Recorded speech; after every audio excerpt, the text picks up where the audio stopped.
محمد وآل محمد صلوات اللہم صلی علی محمد وآل محمد وعجل فرجہم۔ شبیر تھے اور جان کا دشمن تھا زمانہ، شبیر تھے اور جان کا دشمن تھا زمانہ، بھولے گا کوئی کیسے وہ غمناک زمانہ، شبیر تھے اور جان کا دشمن تھا زمانہ۔ قرآن کی عظمت کے لیے یاد رکھے کون،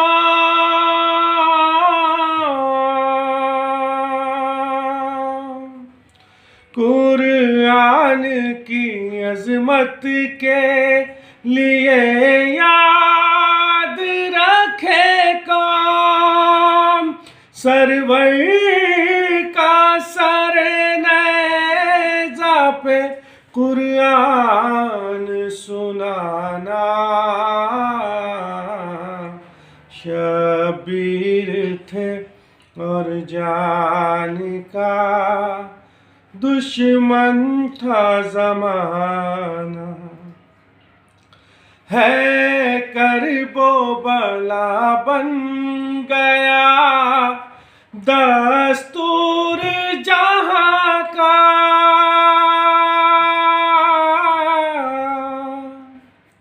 ہے کرب و بلا بن گیا دستور جہاں کا، جب پیاسا کوئی ہو تو اسے پانی پلانا،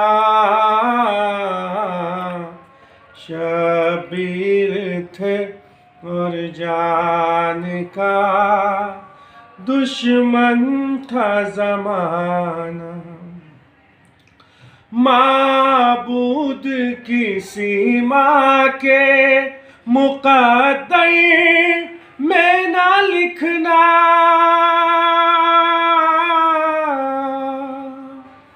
معبود کسی ماں کے مقدر میں نہ لکھنا، 6 ماہ کا بچہ بنے تیروں کا نشانہ،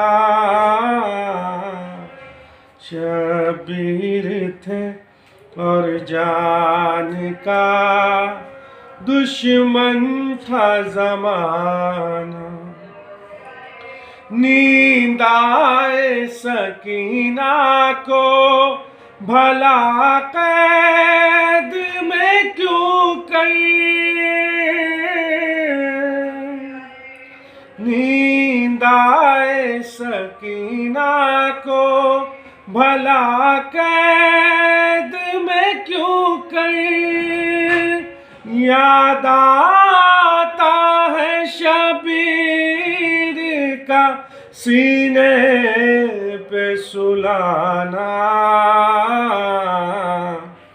شبیر تھے اور جان کا دشمن تھا زمانہ، اے کاش مقدر اسے یہ دن بھی دکھائے،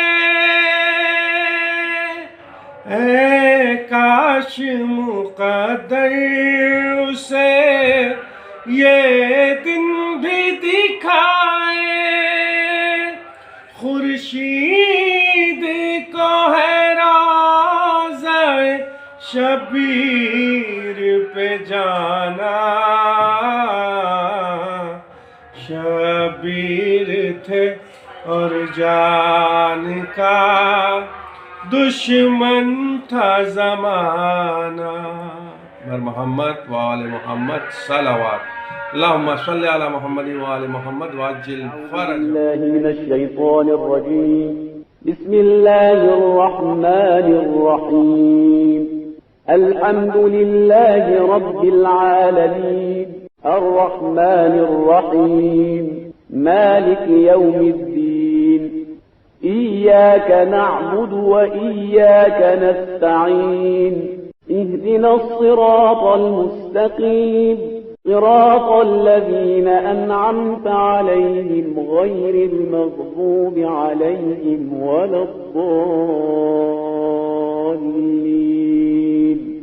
بسم الله الرحمن الرحيم. قل هو الله أحد الله الصمد لم يلد ولم يولد ولم يكن له كفوا أحد. بسم الله الرحمن الرحيم. قل هو الله أحد الله الصمد لم يلد ولم يولد ولم يكن له كفوا أحد. بسم الله الرحمن الرحيم. قل هو الله أحد الله الصمد لم يلد ولم يولد ولم يكن له كفوا أحد. أعوذ بالله السميع العليم من الشيطان اللعين الرجيم. بسم الله الرحمن الرحيم. الحمد لله الذي لا يبلغ مدحته القائلون ولا يحصي نعماءه العادون ولا يؤدي حقه المجتهدون. الذي لا يدركه بعد الهمم ولا يناله صلفة جلت عظمته. والصلاة والسلام والتحية والإكرام على البشير النذير السراج المنير الطهر الطاهر الدر الفاخر العلم الظاهر المنصور المؤيد الرسول المسدد سيدنا ونبينا بالقاسم محمد وعلى آله الطيبين الطاهرين المعصومين المظلومين الذين أذهب الله عنهم الرجس وطهرهم تطهيرا. سيما على بقية الله في العالمين وخاتم أئمة المعصومين الكهف الحسين وغياث المستر المستكين ملجأ الهاربين وعصمة المعتصمين أرواحنا وأرواح العالمين لتراب مقدمه فداه. عجل الله تعالى فرجه الشريف واللعنة الدائمة الباقية على أعدائهم وقتلتهم وغاصب حقوقهم أجمعين. أعوذ بالله السميع العليم من الشيطان اللعين الرجيم. بسم الله الرحمن الرحيم. إلا الذين تابوا وأصلحوا واعتصموا بالله وأخلصوا دينهم لله فأولئك مع المؤمنين فسوف يؤتي الله المؤمنين أجرا عظيما. سورہ مبارک نساء کی آیت نمبر 146 ہے. خدا تعالیٰ ارشاد فرماتا ہے کہ وہ لوگ جنہوں نے توبہ کی اور اپنی اصلاح کی اور اللہ کی مضبوط رسی سے متمسک ہوئے، واخلصوا دینہم للہ، اور انہوں نے اپنے دین کو اللہ کے لیے خالص کیا، اولئک مع المؤمنین، یہ لوگ مومنین کے ساتھ ہیں، وسوف یؤتی اللہ المؤمنین اجرا عظیما، اور خدا مومنین کو عنقریب عظیم اجر عطا کرے گا۔ عزیزان گرامی، ایام عزا سوگواری بھی ہے، عزاداری بھی ہے، اہل بیت علیہ السلام سے صلہ رحمی بھی ہے، ان سے تقرب بھی ہے اور ان سے قربت بھی ہے، ایمان ہے، عبادت ہے، ہماری زندگی ہے، اسلام کی حفاظت ہے۔ آج جو کچھ اسلام باقی ہے وہ صرف اور صرف اسی دین کی بنا پر باقی ہے، اور یہی دین کی بقا امام حسین کی عزاداری کی بنا پر ہے۔ عزیزان گرامی، ہم اس محرم کے مہینے کو کس عنوان سے لیتے ہیں؟ آیا یہ داستان ہے جو سنائی جاتی ہے، ایک کہانی ہے جو ہر سال دہرائی جاتی ہے، ایک رسم ہے جو ہر سال نبھائی جاتی ہے، ایک خاندانی رواج ہے جو ہر سال انجام دیا جاتا ہے، یا یہ ایک عبادت ہے، ایک ذمہ داری ہے، دین ہے، شریعت ہے، ثواب ہے؟ یہ عزاداری رسم نہیں ہے، رواج نہیں ہے، داستان نہیں ہے، قصہ نہیں ہے، کہانی نہیں ہے، یہ عزاداری دین ہے، شریعت ہے، یہ سنت خدا ہے، طریقہ خدا ہے، طریقہ انبیاء ہے۔ طریقہ خدا و طریقہ انبیاء کا مطلب کیا ہے؟ خدا بند عالم وہی کام کرتا ہے جو بہترین ہوتا ہے، اور وہ کام کرتا ہے جس میں ذرہ برابر خرابی نہیں ہوتی، اور وہ کام کرتا ہے جو خدا سے قربت کا ذریعہ ہوتا ہے۔ خدا نے یہ کام انجام دیا اور انبیاء علیہ السلام نے یہ کام انجام دیا۔ جناب آدم نے عزاداری کی، جناب نوح نے عزاداری کی، جناب ابراہیم نے عزاداری کی، اور تمام انبیاء علیہ السلام نے کسی نہ کسی شکل میں امام حسین پر گریہ کیا، اور یہ مصائب یا خدا بند عالم نے پڑھے یا یہ مصائب جبریل امین نے پڑھے۔ تو یہ مصائب پڑھنا خدا کا کام ہے، جبریل کا کام ہے، مصائب سننا انبیاء علیہ السلام کا کام ہے، اور مصائب کا گریہ کرنا انبیاء علیہ السلام کا کام ہے۔ لہذا جس وقت ہم عزاداری میں شریک ہو رہے ہیں، اس کو رسم کے طور پر شریک نہ ہو، بلکہ سنت خدا، سنت فرشت ملائکہ اور سنت انبیاء سمجھ کے شریک ہو۔ جب یہ سنت انبیاء ہے تو ہمیں ان باتوں کا خیال رکھنا چاہیے جو باتیں انبیاء سے متعلق ہوتی ہیں اور انبیاء سے مناسبت رکھتی ہیں۔ ان باتوں میں ہم اپنی ذاتی پسند کو شامل نہ کریں، بلکہ کوشش کریں ہماری ساری عزاداری قربت خدا کا ذریعہ بن جائے۔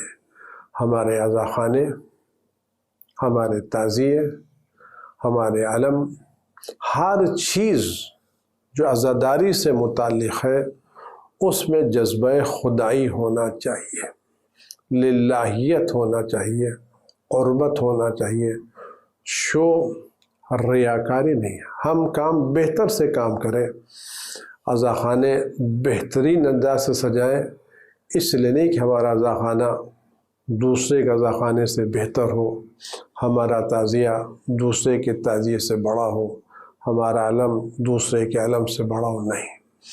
ہم اس لیے کہ ہم کتنا حسین کی راہ میں کر سکتے ہیں، ہم کتنی بہترین چیز خدا کی راہ میں پیش کر سکتے ہیں۔ اس لیے کہ امام حسین علیہ السلام نے خدا بند عالم کی راہ میں اپنے خزانے کے بہترین گراں قدر جواہر پارے موتی و ہیرے پیش کیے ہیں۔ امام حسین علیہ السلام نے خدا بند عالم کی بارگاہ میں وہ قربانیاں پیش کی ہیں جس کی کوئی مثال اول سے آخر تک نہیں، کیوں خود امام حسین علیہ السلام نے فرمایا تھا کہ جیسے میرے اصحاب ایسے باوفا، ایسے متقی پرہیزگار، ایسے نیک افراد اور اصحاب کسی کو نہیں ملے۔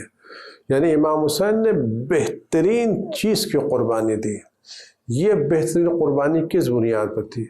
یہ بہترین قربانی جو امام حسین علیہ السلام نے کربلا کے میدان میں پیش کی، یہ کس اعتبار سے بہتر تھے؟ شکل کے اعتبار سے، صورت کے اعتبار سے، قد و قامت کے اعتبار سے، رنگ و نسل کے اعتبار سے، یا ان چیزوں کے ساتھ جن چیزوں نے ان کی قدر و قیمت کو بڑھا دیا تھا، اور جس چیز نے ان کو یہ سند دی کہ سب سے باوفا ہیں، سب سے نیک ہیں، وہ ان کا کردار تھا، وہ ان کا اخلاق تھا، وہ ان کا ایمان تھا، اور وہ ایمان میں وقت پر ان کا یقین تھا۔ جس چیز نے ان کو سب سے بڑا درجہ دیا وہ امام میں وقت پر ان کا یقین، امام میں وقت کے سامنے تسلیم ہو جانا، یہ واقعاً کربلا والوں کی ایک شان تھی۔ یہ شان آپ کو عام طور سے نہیں ملے گی۔ اب اگر اصحاب پیغمبر اکرم صلی اللہ علیہ وسلم کو دیکھیں، اس کا تذکرہ قرآن میں ہے، تو آپ کو ان کے ایسے اصحاب بھی ملتے ہیں جنہوں نے پیغمبر پر اعتراضات کیے ہیں، پیغمبر کو ستایا ہے، پیغمبر کو الٹے سیدھے القاب سے یاد کیا ہے، اور پیغمبر نے ان کی توبیخ کی ہے، ان کی تنبیہ کی ہے۔ علیہ السلام کے اصحاب بھی آپ دیکھ لیں، کیسا ان اصحاب نے مولا کو ستایا اور کیسا مولا کا کہنا نہیں مانا۔ جب مولا ان سے جنگ کے لیے کہتے تھے کہ یہ گرمی کا زمانہ ہے گزر جائے، یہ جاڑے کا زمانہ ہے گزر جائے، تو مولا تم جب گرمی اور جاڑے سے اتنا ڈر رہے ہو تو تلوار سے کتنا ڈرو گے؟ امام حسین کے اصحاب بھی ہی تھے، لیکن امام حسین کے اصحاب کی جو خصوصیت تھی وہ خصوصیت یہ تھی کہ وہ ذرہ برابر امام حسین کے حکم کی مخالفت کیا سوچتے بھی نہیں تھے، وہ 100% امام حسین کے سامنے تسلیم تھے۔ جو فیصلہ امام حسین کا تھا وہ فیصلہ اس زبان سے قبول نہیں کرتے تھے، وہ فیصلہ دل کی گہرائیوں سے قبول کرتے تھے۔ کیوں قبول کرتے تھے؟ اس لیے وہ امام حسین کی امامت پر یقین رکھتے تھے، ان کے فیصلے کو خدا کا فیصلہ سمجھتے تھے، ان کے حکم کو خدا کا حکم سمجھتے تھے۔ اس تسلیم کی بنا پر، اس ایمان کی بنا پر خدا نے ان کو وہ درجہ دیا جو کسی کو درجہ نہیں دیا۔ تو یہ درجہ ان کے ایمان کی بنا پر، ان کے اخلاق کی بنا پر، ان کے عقائد کی بنا پر ملا۔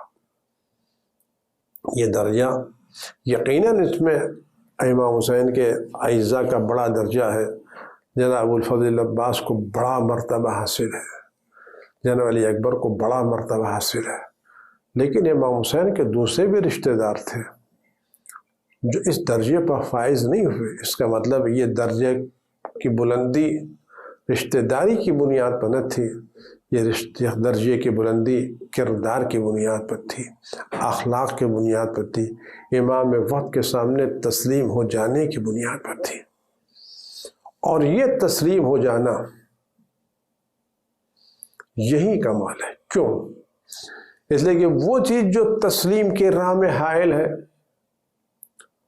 اور ہمیں امام کے سامنے تسلیم ہونے نہیں دیتی، خدا اور رسول کے سامنے تسلیم ہونے نہیں دیتی، وہ ہماری اپنی ذاتی رائے ہے، ہمارا نفس امارہ ہے، ہمارا نفس ہے، ہماری اپنی پسند و ناپسند ہے۔ جب ہماری پسند ہمیں زیادہ پسند ہوتی ہے اور ہم اپنی پسند کو زیادہ ترجیح دیتے ہیں، تو اس وقت ہم حکم خدا اور رسول کے سامنے تسلیم نہیں ہوتے۔ اس کے پیچھے کا راز غور کریں۔ ہمیں ان کے حکم پر اعتراض نہیں ہے، لیکن جب عمل کی منزل آتی ہے تو ہمیں اپنے نفس کی بات کچھ زیادہ اچھی لگتی ہے، اس لیے خدا رسول کی بات پر، امام کی بات پر توجیہیں کرتے ہیں، تفسیریں کرتے ہیں، طرح طرح کی باتیں کرتے ہیں، یوں نہیں تو یوں صحیح، یوں نہیں تو یوں صحیح۔ لیکن کربلا والے کیسے تھے؟ کربلا والے پوری طرح سے امام حسین کے سامنے تسلیم تھے۔ تو امام حسین نے خدا کی بارگاہ میں جو قربانی پیش کی، جن افراد کی قربانی پیش کی، وہ بہترین خلائق تھے، بہترین مخلوقات تھے۔ تو جب امام حسین نے بہترین کی قربانی پیش کی ہے تو ہم بھی ان عزاداری کے موسم میں حسین کی خدمت میں بہترین چیزیں پیش کریں۔ یہ بہترین چیزیں دنیا کے اعتبار سے نہیں، عزاخانے سجائیں تو بہترین انداز اس نیت سے عزاخانے سجائیں کہ اس میں اہل بیت تشریف لا سکتے ہیں، پاک کریں، علم سجائیں، تعزیہ رکھیں، ذریعے رکھیں، جو ہمارے عزاداری کا رسم و رواج ہے اس سے اعتبار سے کریں، لیکن اس خلوص کے ساتھ کریں کہ ہم یہ عزاخانہ اس لیے سجا رہے ہیں، یہ فرش عزا اس لیے بچھا رہے ہیں، یہ منبر اس لیے سجا رہے ہیں، یہ علم اس لیے استاد کر رہے ہیں کہ تاکہ کل جب فرش عزا بچھے تو ہمارا امام قدم رکھے، اہل بیت تشریف لائے۔ ہمیں لوگوں کے ساتھ ساتھ کوشش کرنا چاہیے کہ ہمارے فرش عزا پر جہاں سارے عزادار آ رہے ہیں وہ ان عزاداروں میں اہل بیت بھی شامل ہوں، اور یہ اس وقت ہوگا جب ہماری عزاداری پہ ہماری نیت کا خلوص شامل ہوگا۔ عزاداری کا مطلب اپنی شعاف نہیں ہے، اپنا نہیں ہے، تو کوشش کریں، اصلاح کریں، اور یہی کوشش ہماری محرم ہونا چاہیے۔ محرم داستان نہیں ہے، قصہ نہیں ہے، محرم اسپتال ہے، شفا خانہ ہے، فیکٹری ہے، برائیوں کو اچھائیوں میں تبدیل کرنے کی، گناہوں کو توبہ میں تبدیل کرنے کی، خراب کو اچھا بنانے کی، کم عقیدے کو مضبوط عقیدہ بنانے کی، بزدل کو بہادر بنانے کی، بخیل کو سخی بنانے کی۔ کربلا ایک فیکٹری ہے، کربلا ایک کارخانہ ہے جس میں کچا مال آتا ہے اور پکا بن کے نکلتا ہے۔ ایک شفا خانہ ہے جس میں مریض آتے ہیں حسد لے کر کے، بغض لے کر کے، کبر لے کر کے، تکبر لے کر کے، ریا لے کر کے، خود پسندی لے کر کے، لیکن نکلتے ہیں تو تقویٰ لے کے، پرہیزگاری لے کر کے، تواضع لے کر کے، ایثار لے کر کے، کیا کیا نکلتے ہیں۔ یہ کربلا ہے۔ اور آپ عزیزان گرامی، آج مجھے بات آپ خدمت میں گزارش کرنا تو آپ غور کریں، آیا خدا بند متعال امام وقت ائمہ مسلم ہمیں اچھی شکل و صورت کے ساتھ ساتھ اچھے اخلاق میں دیکھنا چاہتے ہیں یا نہیں دیکھنا چاہتے؟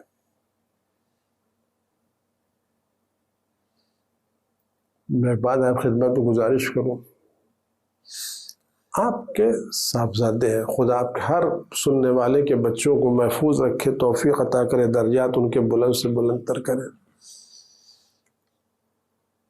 کیا آپ نہیں چاہتے آپ کا بچہ پڑھائی میں اچھا نکل جائے، اچھے نمبر لائے، اچھا درجہ حاصل کرے؟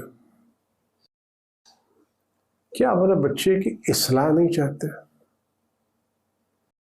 اگر وہ کسی خدا نخواستہ کسی بیماری مبتلا ہے تو اس بیماری کو دور کرنے کے لیے آپ مدد کرتے ہی نہیں کرتے۔ کیا ممکن ہے کہ آپ یہ چاہیں کہ آپ کا بچہ امتحان میں اچھے نمبروں سے پاس ہو، لیکن اس اچھے نمبروں سے پاس کرنے کے لیے آپ اس بچے کی مدد نہ کریں، اس کا ساتھ نہ دیں، اس کے حوصلے نہ بڑھائیں؟ کیا ہوتا ہے؟ ایک مثال آپ کے سامنے پیش کروں۔ چھوٹا سا بچہ ہے، ابھی وہ گھٹنیوں چل رہا ہے، آپ چاہتے نہیں جاتے بچہ کھڑے ہو کر اپنے پیروں پر چڑھے، بچہ گھٹنیوں چل رہا ہے، آپ چاہتے ہیں بچہ اپنے پیروں پر کھڑا ہو جائے۔ تو جس وقت وہ بچہ کھڑا ہونے لگتا ہے آپ اس کو سہارا دیتے یا نہیں دیتے؟ اور کریں، جس وقت بچہ کھڑا ہونے لگتا ہے ابتدا میں کوشش کرتا تھا آپ حوصلہ، ماشاء اللہ ماشاء اللہ سبحان اللہ جزاک اللہ، اٹھ جاؤ اٹھ جاؤ، آپ حوصلہ بڑھاتے نہیں بڑھاتے؟ یہ آپ کی تعریف اس کے حوصلے کو بڑھاتی نہیں بڑھاتی؟ یقیناً بڑھاتی ہے۔ آپ ہاتھ پکڑ کے اس کو اٹھاتے نہیں اٹھاتے؟ کیوں؟ اس لیے کہ ہم چاہتے ہیں ہمارا بچہ اپنے پیروں پر کھڑا ہو جائے، اپنے پیروں پر چلنے لگے۔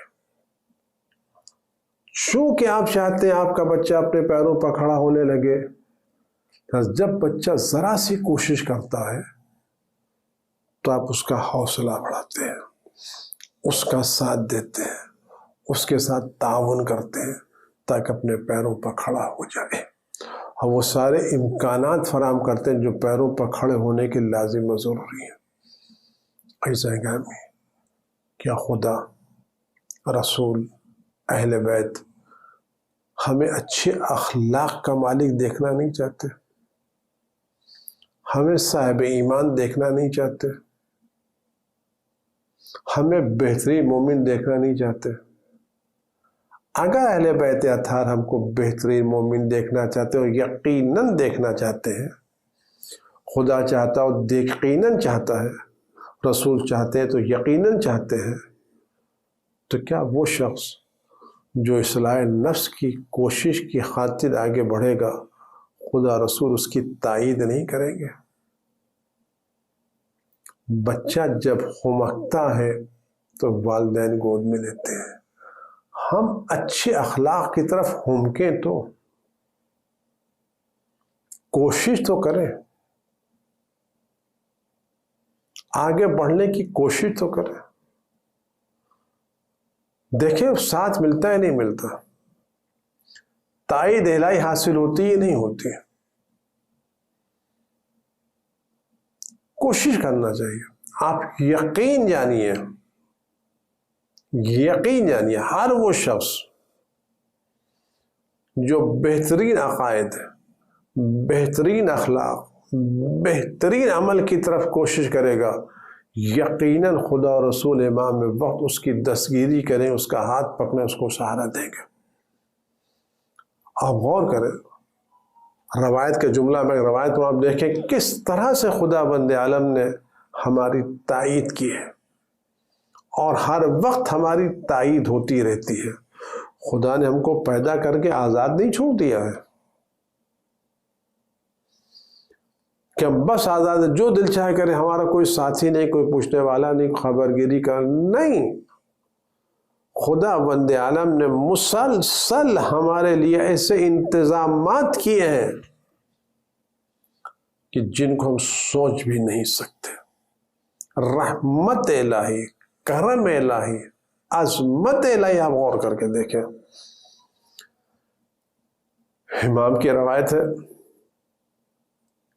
کہ ان اللہ تبارک و تعالی اید المومن بروح من، خدا بند عالم مومن کی تائید اپنی ایک روح سے یعنی ایک فرشتے سے کراتا رہتا ہے۔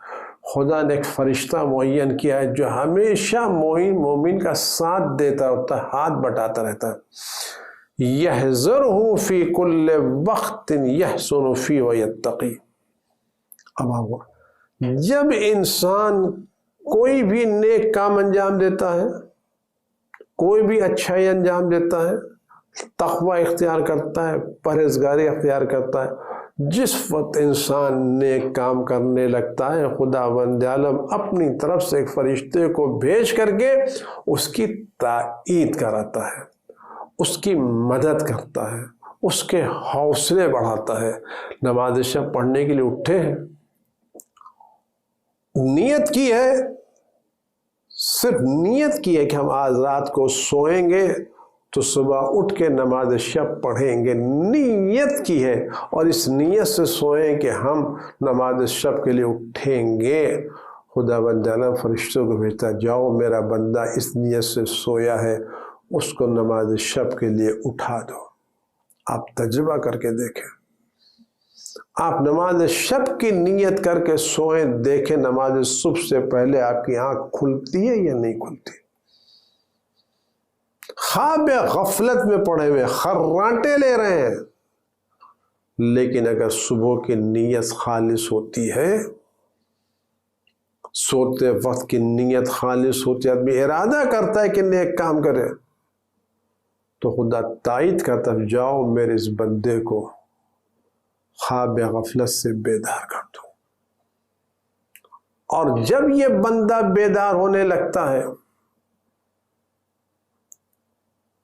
تو آنکھ کھل گئی، تائید ہو گئی۔ اب اگر اٹھ گئے تو دوسری تائید، جس وقت بندہ نماز شب کے لیے بستر سے اٹھنے لگتا ہے، اور خاص کر جوان، تو روایت خدا بند عالم ملائکہ کی بز میں فرماتا ہے، میں اس بندے کو دیکھو، میں نے اس پر نماز شب واجب نہیں کی، لیکن صرف محبت کی خاطر، میری خلوص کی خاطر، میری قربت کی خاطر یہ اپنی میٹھی نیند توڑ کر کے اٹھ رہا ہے۔ اپنی میٹھی نیند توڑ، تم گواہ رہنا میں نے اس کو بخش دیا، فخر کرتا ہے، مباحث کرتا ہے۔ تائید حاصل ہوتی ہے۔ کسی بھی منزل پر آپ دیکھ لیں، جب بھی کوئی آدمی نیکی کرنا چاہتا ہے تو خدا کی طرف سے فرشتے اس کی تائید ہوتی ہے، اور یہ فرشتہ حاضر رہتا ہے تاکہ اس کو نیک کام مدد کرے۔ لیکن وَيَغِيبُ عَنْهُ فِي كُلِّ وَقْتٍ يَذْنِبُ، لیکن جس وقت یہ انسان گناہ کرتا ہے، خطا کرتا ہے، غلطیاں کرتا ہے، اس وقت یہ فرشتہ اس سے الگ ہو جاتا ہے۔ جو پھر تائید رہے تھے فَيَمَاهُ تحت، اور اس کا یہ کہتا ہے یہ فرشتہ انسان کے ساتھ رہتا ہے۔ جب انسان نیکی کرتا ہے، اچھائی کرتا ہے، والدین کے ساتھ اس نے حسن سلوک کیا،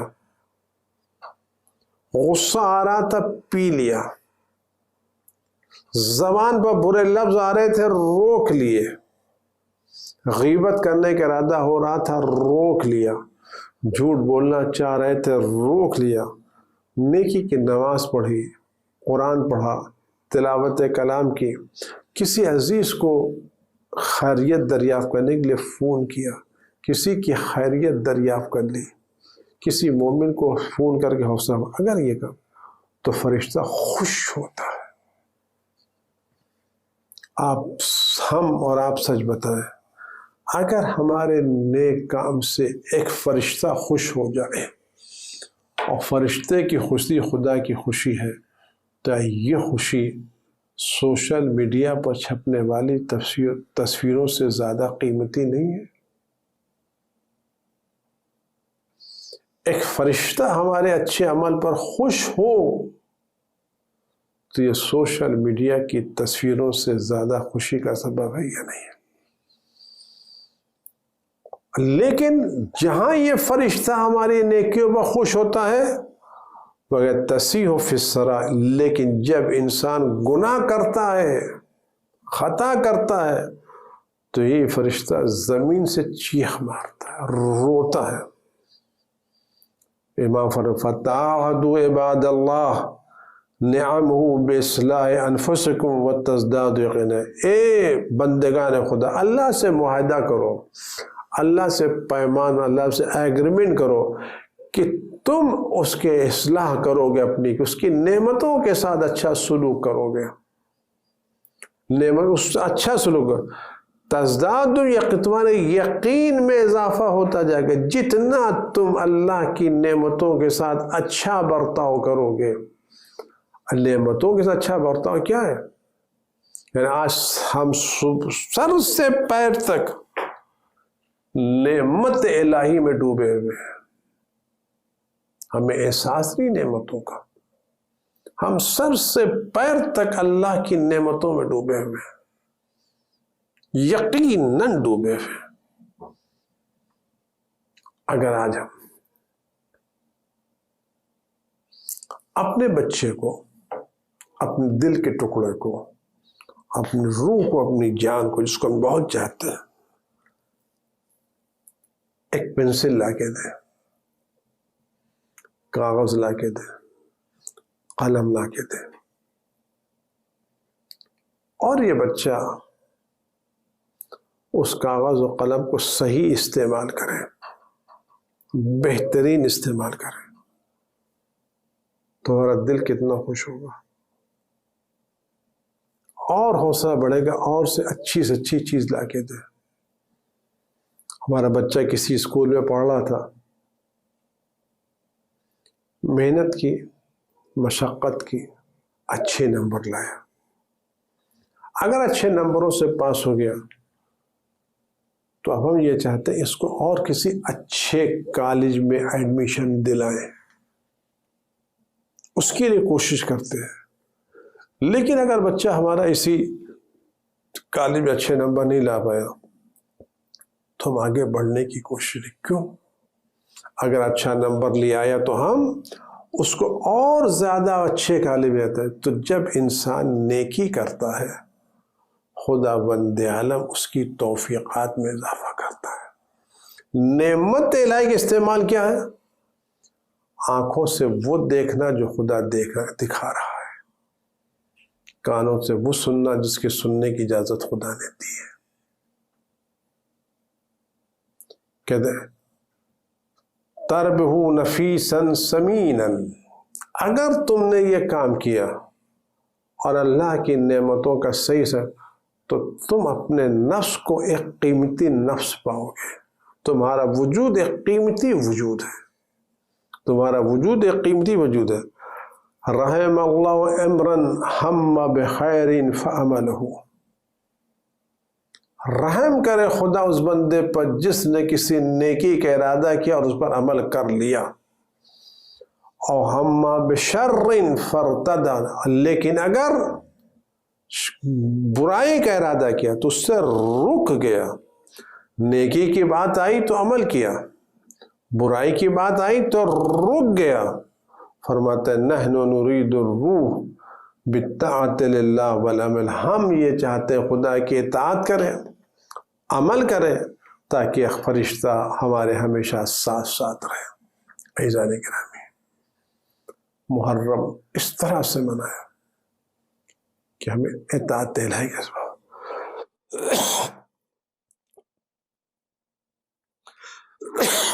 حضرت امام یاسر فرماتے ہیں کہ دیکھو، قبل اس کے کہ تمہاری روح تمہارے بدن سے نکل جائے، اس کو ان کاموں سے دور رکھو جس کو نقصان پہنچا رہی ہیں.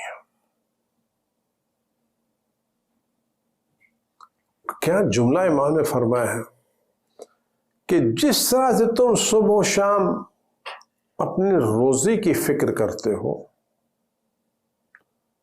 اور کوشش کرتے ہو کہ زندگی میں تمہاری زندگی پرسکون گزرے، آرام سے گزرے، اس سے زیادہ کوشش کرو اپنے نفس کو برائیوں سے محفوظ رکھنے کی.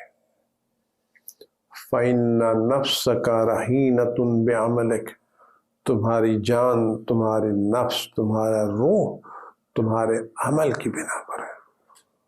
گروی رکھ دیا گیا، مارگیج رکھا گیا. کل جو عمل کرو گے تو کچھ کرو گے. علیہ السلام کی ایک روایت اور فرماتے ہیں کہ جب فقہا اور علماء سے کوئی خط و کتابت کرتا تھا تو یہ فقہا اس کو 4 چیزیں لکھ کے دیتے تھے، 5ویں چیز نہیں. کہتے من کانت ہمت آخرت ہو کفاہ اللہ ہمہ من الدنیا. فرمایا وہ شخص جس کی زندگی کا مقصد آخرت ہے، خدا اس کے دنیا کے امور کو خود بخود پورا کر دیتا ہے. زندگی میں آخرت کیا ہے؟ یعنی ہم جو بھی کام کر رہے ہیں، والدین کے ساتھ اس سے سلوک کر رہے ہیں آخرت کے لیے، رشتہ داروں کے ساتھ صلہ رحم کر رہے ہیں آخرت کے لیے، غریبوں کی مدد کر رہے ہیں آخرت کے لیے، اگر ہمارا سارے کام کا مقصد آخرت ہے، خدا ہمارے دنیا کے امور کی اصلاح کر دے گا۔ اسے فرماتے وَمَنْ أَصْلَحَ سَرِيرَتَهُ أَصْلَحَ اللَّهُ عَلَانِيَةً، جو شخص اپنے اندر کی اصلاح کرے گا خدا اس کا ظاہر خود بخود کر دے گا۔ اصلاح کیا یعنی ہم اوپر سے اچھے نہ بنے گا، ہمارا تقوی، ہماری پرہیزگاری ہمارے اندر سے ہونا چاہیے۔ اگر ہمارا نفس، ہماری روح پاک ہے تو خدا بند عالم ہمارے ظاہر کو بھی پاک کر دے گا۔ اس کا فرماتے ہیں وَمَنْ أَصْلَحَ، اور جو شخص اپنے خدا کے درمیان اصلاح کرتا ہے، یعنی اس کا خدا کے درمیان کا رابطہ اگر صحیح ہے تو لوگوں کے درمیان اس کے رابطے کو درست کر دیتا ہے۔ خدا سے رابطے کو، اس کے آدمی خدا کے ساتھ مخلص ہونا چاہیے، عبادت خدا کے لیے انجام دینا چاہیے، آدمی ہمیشہ خدا کا خیال رکھے، خدا خدا خدا خدا خدا۔ اگر آدمی واقعاً ہم اور آپ اپنا رابطہ، اپنے ریلیشن خدا سے مضبوط کرے، ہمارا رشتہ خدا سے مستحکم ہو، تو خدا دنیا کے امور کے خود بخود اصلاح کر دے۔ ہمیں یہ فکر ہے یہ کیا کہہ رہے ہیں، وہ کیا کہہ رہے ہیں، یہ کیا کر رہے ہیں، وہ کیا کر رہے ہیں، کچھ پرواہ نہیں، جو دل چاہے جس کا جو کرے۔ جب خدا کسی آدمی کی اصلاح کرے گا تو دنیا کی کوئی طاقت کو کچھ بگاڑ نہیں سکتے۔ ایجان کرام کوشش کرنا چاہیے۔ آپ دیکھیں، غور کریں، ان ایام اعظم میں امام حسین شفا خانہ ہے، بیماریوں کا علاج ہے۔ امام حسین سے زیادہ طبیب کون ہے؟ کبھی ہم ان ایام اعظم میں جہاں اپنے اپنے گھر بھی منبر بنایا ہے، عزا خانہ سجایا ہے، عباس کا علم رکھا ہے، حسین کا تعزیہ رکھا ہے، علی اصغر کا جھولا رکھا ہے، کبھی ہم باوضو ہو کر کے بیٹھے سلام کرے حسین کی خدمت میں، السلام علیکہ یا ابا عبداللہ، السلام علیکہ یا ابن رسول اللہ، السلام علیکہ وعلی جدک و ابیک۔ سلام کریں دل کی گہرائیوں سے، اور گزارش کریں کہ سلام مستحب ہے، جواب سلام ضروری ہے۔ ہم گناہ گاروں کا سلام ادھر سے جائے اور اس خلوص نیت کے ساتھ یہ سلام جائے، ادھر سے معصوم امام کا سلام آئے وعلیک السلام۔ سلام یعنی ہر طرح کی سلام تھی، ایک سلام کرے اور اس طرح سے حسین سے گفتگو کرے جس سے ایک مریض بیمار کسی طبیب سے گفتگو کرتا ہے، ایک طبیب سے گفتگو کرتا ہے، ایک ماہر ڈاکٹر سے گفتگو کرتا ہے۔ السلام کر کے حسین میں دل کی بیماریاں لے کے آیا ہوں، برے اخلاق لے کے آیا ہوں، میری روح بیمار ہے، میرا نفس بیمار ہے، نہ معلوم کون کون سی بیماریاں میرے نفس میں ہیں۔ میں بدنی بیماریوں کو تو جا کر لیبارٹری میں ٹیسٹ کرا سکتا ہوں، میری شوگر کتنی ہے، کولسٹرول کتنا ہے، بقیہ چیزیں کتنی ہیں، لیکن دنیا کی کوئی لیبارٹری ایسی میں یہ چیک کر سکے میرے نفس میں حسد کتنا ہے، غرور کتنا ہے، تکبر کتنا ہے۔ مولا آپ کے لیبارٹریز میں یہ سب چیزیں چیک ہو سکتی ہیں۔ میں ایک بیمار دل مریض ضرور لے کے آیا ہوں اور آپ سے شفا کی امید رکھتا ہوں. آپ یقین جانیں حسین طبیب ہے، شفا دینے والے ہیں، ہمارے نفس کی اصلاح کرنے والے ہیں. ہم ایام اعظام ہیں جب ہمارا دل حسین پر آنسو بہا رہا ہو اور قریب قربت ہمیں محسوس ہو رہی ہو، تو جس وقت ہمارے آنکھوں سے آنسو حسین کے غم میں بہہ رہے ہو،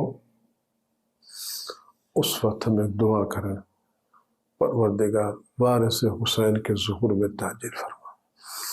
عزیز و دوستو، امام حسین کے مصائب کے لیے کسی تمہید کی ضرورت نہیں ہے، کسی بڑے واقعے کی ضرورت نہیں ہے. حسین وہ آنسوؤں کے مارے ہوئے ہیں. آپ سے مصائب حسین کو تصور کریں، آپ کی آنکھوں سے آنسو جاری ہو جائے.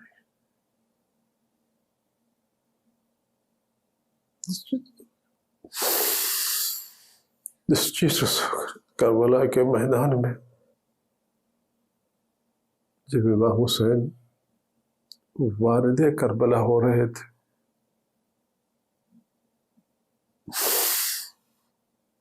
تو جناب زینب قریب آئی اور بھائی سے کہا، بھائی یہ زمین کچھ عجیب زمین لگتی، میرا دل بیٹھا جا رہا ہے، میرا دل گھبرا رہا ہے، کسی اور جگہ چلے. یہ جگہ کوئی سکون کی جگہ نہیں، یہ جگہ کوئی اطمینان کی جگہ نہیں ہے، جگہ میرا دل گھبرا رہا ہے. جب میرے دل کی کیفیت ہو رہی ہے، میں حسین نے فرمایا، بہن اس جگہ ہے جس ہمارا وعدہ کیا گیا تھا، یہ جگہ ہمارے لیے بنائی گئی. فرماتے یہاں یہ جگہ وہ ہے جہاں ہمارے خیمے لگائے جائیں گے اجڑنے کے لیے، ہمارے جوان اتریں گے شہید ہونے کے لیے. یہ جگہ وہ جب ہمارا خون بہایا جائے گا، جگہ وہ جب ستایا جائے گا، یہ جگہ ہمارے لیے بنائی گئی ہے. ایسا نہیں کرا، میں نہیں کہہ سکتا کہ کس شان سے بیویاں اتری ہوگی، کس شان سے زمین کربلا پر خیمے لگے ہوں گے. بیویاں اتری لیکن اسیر ہونے کے لیے، جوان اترے شہید ہونے کے لیے، عباس اترے بازوؤں کو قلم کرانے کے لیے، علی اکبر اترے سینے پر برچی کھانے کے لیے، اصغر اترے گلے پر تیر کھانے کے لیے. اس سرزمین کربلا کی سرزمین ہے، یہاں پر انبیاء ہیں.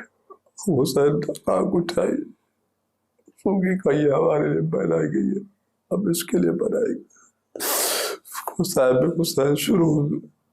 عزیز و دوستو، کیا کہوں، خیمے اترے لگے لیکن اجڑنے کے لیے، بیویاں اتری لیکن اسیر ہونے کے لیے، جوان اترے شہید ہونے کے لیے.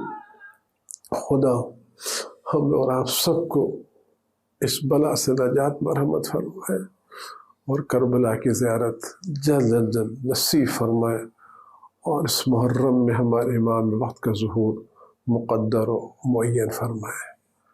سیعلم الذین ظلموا ای منقلب ینقلبون. والسلام علی المرسلین.